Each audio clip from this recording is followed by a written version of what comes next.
Ito, pag-usapan naman natin, mga kababayan. Dahil nga po, itong si Michael Poa ay laging uma-attend dyan sa hearing ng good government at malakas ang loob, umamin na siya din ay nakatanggap ng sobre na may laman galing kay Sara. Kaya ito, spokesperson ng OBP, ginorgor ni BP Sara. Ginorgor. Diyos ko, kawawa. Ang mga tao. Di ba? Ang mga tao na napupunta kay BP Sara, gagamitin, pagkatapos ay sisipain. Ay, nako, kawawa. Saan ka na? Nawala. Oh, ayan. Question lang, Mr. Chair, kay Attorney Poa. Gusto lang po namin maklarify. Attorney Poa, ang ginamit niyo pong term kanina is you were pre-terminated. Okay, Tama sige. po ba? Teka lang. Shoutout daw natin yung anak ni Eden Gonzalez na kay Kate. Oy, shoutout sa iyo, Kate, ha? At Ruby Alapide. Shoutout po sa inyo. Mabuhay kayo hanggat gusto nyo. Halo, shoutout. Just a quick question lang, Mr. Chair, kay Attorney Poa. Gusto lang po namin maklarify. Attorney Poa, ang ginamit niyo pong term kanina is you were pre-terminated. Tama po ba? Yes, Mr. Chair. Gusto lang po namin malaman kung kayo po ba yung nag-resign or tinanggal sa OVP? Nag-ano po kami, nagkaroon kami ng pag-uusap prior to the previous hearing. It was really a mutual decision, Your Honor. What do you mean mutual po? Tinanggal ka po ba o nag-resign ka? Nag-decide po kaming mutually kasi nag-express po ako na hindi ko kayang i-fulfill yung obligations ng contract as a spokesperson because to be honest with you, since I'm also a resource person here, I found it very difficult for me to go on media and be interviewed on the same matter kasi nawawala yung objectivity because I'm also part of the hearing as a resource person. So, sinabi ko po yun na I don't think I am capable of really fulfilling the contract. Naintindihan naman po ako, so we mutually decided na i-pre-terminate na po. Kasi ang contract ko po ay dapat hanggang December of this year. So, pin-re-terminate na lang po namin yung kontrata po. Kanino po kayo nagpaalam? Sa ating Vice President po. Naging mutual po ba yung decision na ito? Or I would like to think so, Your Honor, to be honest. Kasi Well, mga ako kababayan. naman very forthright. Doon ako hindi naman naniniwala kay Michael Poa that syempre sila po ay nagkaroon daw ng mutual decision. It was not. It was not. Bakit kanyo mga kababayan? Tingin ko kaya dito talaga siguro nagkaroon sila ng meeting, di ba? Nagkaharap-harap sila. Dahil nga itong si Michael Poa, sabi nga niya nung last statement niya, nung last hearing, siguro po ang dapat man yung tanungin, yung secretary. Wag po ako kasi wala naman po akong alam dyan. Diba? Siya ang lahat na may kasalanan. At sinabi niya, he also affirmed na meron din po siyang natanggap na sobre galing po sa OBP noong December ata yung 2023. So mga 2023 or 2022, basta it was December. Di ba? So sa makatawid, mga kababayan, tingin ko nagalit sa kanya si BP Sara. Kaya tinanggal siya. Or, isa pang dahilan, bakit ka kasi attend diyan sa hearing na yan? Pwede ka namang hindi umattend. Kita mo yung iba, hindi naman uma-attend. Bakit ikaw attend ka ng attend? Tingin ko, napakahalaga ng trabaho ni Michael Poa para sa kanya. Napakahalaga ng pagiging abogado niya. Siya ay isang abogado po. So, lagi niya sinasabi, under oath, so, tapos magsa-cite siya, magbibigay siya ng statement niya. So, I do believe, ginagalang niya po yung trabaho niya bilang isang officer of the court. Ayaw niya itong masira. Kagaya po ng ibang mga abogado na ang hilig po sa chismis. He's even don't want to talk to media, have a press release, di ba? Sabi nga niya mas gusto niyang sagutin in a proper avenue yung mga question sa kanya dito sa Quadcom. Which is taliwas sa kagustuhan ni Sara. And I do believe dahil taliwas sila ng paninindigan ni Sara, kaya po siya tinanggal. Diba? Hindi. Siguro, muna siguro ganito, nagpapalusot siya. Hindi naman, naintindihan ko siguro. Ayaw lang din niya makasakit at ayaw niya lang madagdagan pa yung kanyang sakit ng kalooban. Di ba, syempre, magiging kalaban niya pa si Sara pag nagkataon Di ba? Pero sabi ko nga, the truth will set you free. Sabihin mo na lahat ng nalalaman mo. Tingin ko baka doon ka makahinga ng maayos. Di ba? Right ako, nagsabi ako ng difficulties that I'm encountering. Medically, I'm affected, but also beyond that, it's really hindi ko ma-fulfill yung trabaho ko. Hindi ako makapagpa-interview, hindi dahil sa ayaw ko, pero I think it would be inappropriate. For example, if I'm asked about the proceedings, I would rather answer questions here rather than in the media, especially if it's a comment by a member of the committee. I think it would be inappropriate for me to comment through the media. So sa totoo lang po, nahirapan din po talaga ako, and I expressed that difficulty to the principal. At I'd like ang totoo, tama po kayo. Nahihirapan na, Sir Odi Lennon, nahihirapan na si spokesperson Michael Powa na ipaglaban at ipagtanggol si VP Sara. Yan ang katotohanan yan. Huwag na tayong maglokohan. Although, hindi mo ito sinasabi ng diretsahan. But I do believe that was the truth. Diba? Nakikita mo na mali yung ginagawa ng amo mo Ay, hindi mo lang mabanggit na tama kayo, Quadcom. Kasi alam namin, ikaw ay ikaw ay nasa tamang, kumbaga, ikaw ay mabait na tao. Itong tao na to maprinsipyo. So, kita nyo, mga kababayan, sabi niya, inappropriate na ako ay magpapamedya, sasagot sa media, tapos, at the end of the day, nandito pa rin ako. So, baga, ayaw ko na kakalabanin kayo. Ayaw kong sa labas magpapa-interview. Dito na lang. Kung may mga question, dito na lang. So, I do believe Michael Powa is a principled man. Sobrang maprinsipyo itong tao na to.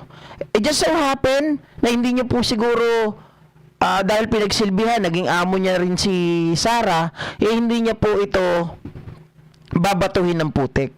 'Di ba? Bagko sasagutin lang niya yung mga katanungan sa kanya dito sa Quadcom. to think that she really understood naman po at that's why nag-agree kami to pre-terminate. So I sent in my notice to pre-terminate the contract and wala naman pong naging problema. Bakit po kayo nahihirapan? Nahihirapan po ba kayo dahil nahihirapan kayo ipagtanggol siya o meron po bang inuutos sa inyo na... Hindi naman po, Mr. Chair, sorry. Hindi naman po. It's really... try ko pong i-explain. No? It's for example, meron pong interview regarding the proceedings here.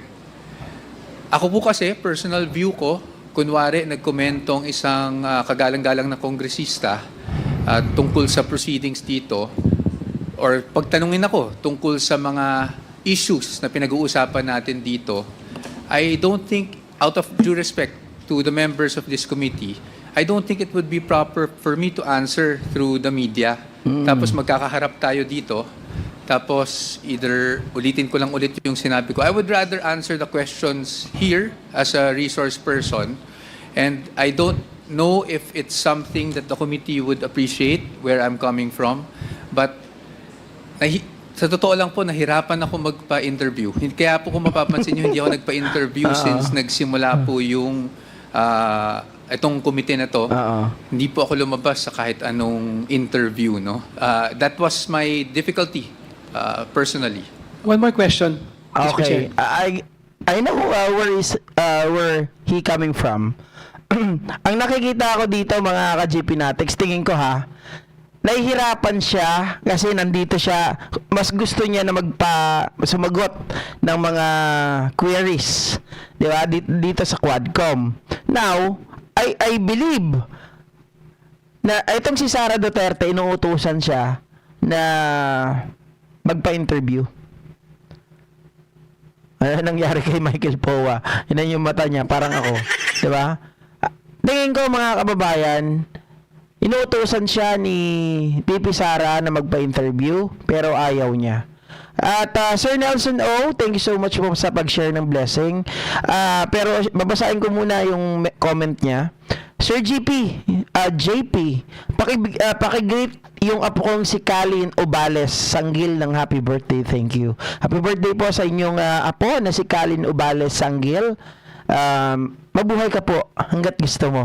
Pagpalaki ka, para lumaki kang maayos. Di ba? At syempre, tingnan mo yung maayos na tao. At tingnan mo yung lolo mo. Okay? Sabi ni Flaviana Abela, nako, buko na kasi kayo, paano kung hindi laging piyesta kayo buwan-buwan? Alam niyo kung napansin niyo si Michael Powa, noong siya pa ay nasa DepEd, talagang tagapagtanggol siya ni Sara. Pero makikita nyo rin, habang katabi niya si Sara, pag mali-mali na to si Sara, parang ano na rin, hindi nyo na, yung mukha niya, hindi niya na rin maipintay. At saka siguro, along the way, yung ginagawang investigation dito sa Congress, nakikita niya rin ang mali. At as officer of the court, mga kababayan, hindi niya pwedeng kampihan yung mali. Yung totoong officer of the court, hindi yung officer of the court, pero ang iyong tinitingnan ay pera. Hindi yun. Kasi tingin ko dito prinsipyo eh. Walang nakakapagbawal sa kanya. He decides on his own. Hindi siya katulad na ng iba na nauutusan, like those 7 people na yung isa nga nakalipad na. Tingin ko may pagkatigas ang ulo ni Powa, hindi niya sinusunod si Sara. GP, bakit mo nasabi yan? Kita mo, lagi siyang uma-attend. Yan nga yung ayaw ni Sara eh. Diba? Walang a-attend sa inyo. Yan ang gusto ni Sara. Oh. Damage control si Powa dati. Pero ngayon nakita naman natin, even noong mga last hearing, lagi siyang nandyan. Hindi man niya binabanatan si Sara ng directly, but the thing is when he said the word, Mr. Chair, wag po sana, hindi, tingin ko, I am not the right person to answer that. It must be the secretary ang tatanong kasi siya ang nakakaalam. Noon pa lang sinabi ko na sa sarili ko, wala na to, nilaglag niya na yung ano niya. Ayaw niya na. Kasi nahihirapan na siya eh. Pag nagsalita siya, lagi niya binabanggit. Under oath, Mr. Chair, ganito siya. Magpapaliwanag. So alam ko, sabi ko, itong taong tumaprinsipyo. Sorry daw, tinatawag ka naming Dracula. May mga inutos po ba sa inyo na nahihirapan kayo sundin, kaya kayo nag-resign? Wala naman po, Your Honor. I would like to be clear about that also. Wala naman pong inutos sa akin. In fact, kahit po sa interviews naman, I was given free rein to whether accept or not an interview. But lately, talaga pong personally, I don't know, it's me. I think it would be in a... Siyempre, hindi ako naniniwala dyan. Kaya ko naman magbasa ng tao eh. Tayo, ang ano lang yan, ayaw niya lang batuhin ng putik. Kasi dati niyang amo eh. Kaya medyo ayaw niya pa rin banatan. Tama ba ako? Tama. He's always respectful din. Even with Franz Castro, napansin niyo ba? Correct. Hindi siya kagaya nung asal ni Sara. Unang-una, sabi ko nga sa inyo, mahalaga sa kanya yung pagiging officer of the court. Mahalaga sa kanya yon. Ayaw niyang mawala. Ayaw niyang masira, ayaw niyang mawalan ng lisensya. Yun ang napansin ko talaga sa kanya. Kasi bago siya magsalita ng kasinungalingan dati, siguro may part na may part na siguro gusto niya magsinungaling. Pero dahil nga siya ay under oath, biglang mag-aano siya eh. Wini-withhold niya tapos siya magsasalita na ngayon siya ng totoo. Hindi siya siguro pumapasok sa isip niya na pagtanggol niya si Sara, magsisinungaling siya. Ang problema, siya ay officer of the court, biglang magbabago. Sabi niya, I'm under oath, Hindi po ako nagsisinungaling. Ito po talaga yung nangyari. Ganito, ganyan. Oh, sabi ko, etong tao na to, siya na mismo nagpapaalala sa kanya na siya ay under oath.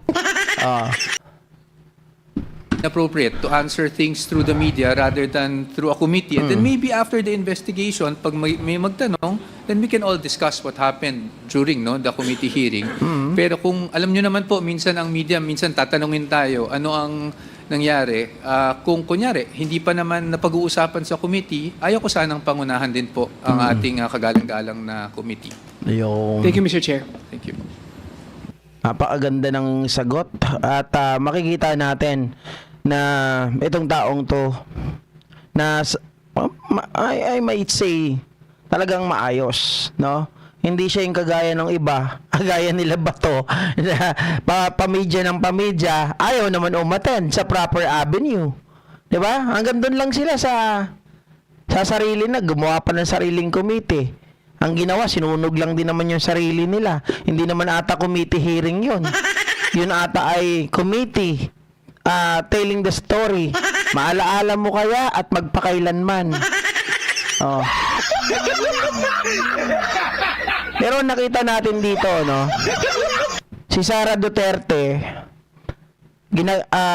ang ginagawa nila dito, sabi nung mga tao, yung sila Marcos daw at si Speaker Martin Romualdez, ang wala daw talagang ginagawa para mapagtakpan daw yung kanilang mga baho. They used to give money through ayuda, 'di ba? Yan ang sinasabi nila eh. Para manahimik yung mga tao. But if you gonna think of it, if you're going to think of it, si Sara Duterte yung gumagawa nun. 'Di ba? They bribe their official, yung mga tao nila, para hindi magsalita. At ito ay ma-force to, alam mo yun, tumalon sa kanilang or mag-advance, sabihin natin, na hindi na nila magagampanan ng tama yung kanilang trabaho dahil nga meron na silang utang na loob at sila ay na-bribe na.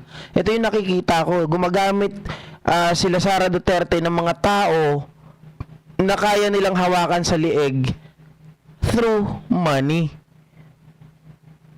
Gaya po ng pagbibigay buwan-buwan na ito. Which, dito sa video na to ay sinabi, bukas tatalakayin ko yan, kay Congressman Adjong, kay Luistro, at kay Paduano ulit, yung mga tungkol sa batas, tungkol sa mga bagay na yan, at kung paano nila nahuli, mga kababayan. So far, hindi na muna, papahinga na lang muna ako, at bukas naman tayo. Maraming salamat po muli sa inyong lahat. Sa mga hindi ko nabati dyan, pasensya na kayo. Pero babatiin ko kayo ngayon. Priscilla Fernandez, ayaw niya magpagamit dahil alam niyang mali ang trabaho ni Sara. Exactly. Diba? Sabi ni Flaviana Avila, sana nga tama ka, GP. Saan po? Iwas mapusoy, mas maigi nilaglag niya na lang si Inday if he value is honor and integrity. Guys, hindi rin basta-basta, Tandaan nyo, may background ng mga Duterte. Hindi rin basta-basta. Kung hindi niya mabanatan si Sara, maintindihan ko na yon. Diba? He's a man of principle, sabihin natin, at the same time, syempre, tao pa rin yan, may kinakatakutan. Diba? Hindi pwedeng tayo bira-bira. Kami nga lang ang tumayayabang Sa totoo lang.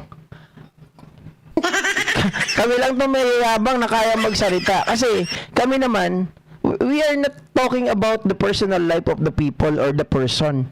We are talking about the work. Diba? We're talking about the issue. Kaya matapang kahit paano nagsasalita tayo. Ma'am Emily Sibagan, you did a good job explaining the issues. Thank you so much po, Ma'am Emily. And Susobrado Vlog, Sir GP, shoutout sa Susobrado family from Caloocan City. Mary Rose Gakutan, Dodi Malabanan, Lourdes Lopez, thank you for the update, Sir GP. At Josh, you and me. Thank you so much po. Meron pa ba? Okay? Thank you once again mga kababayan. Kita-kita po tayo by tomorrow. Buyers for now.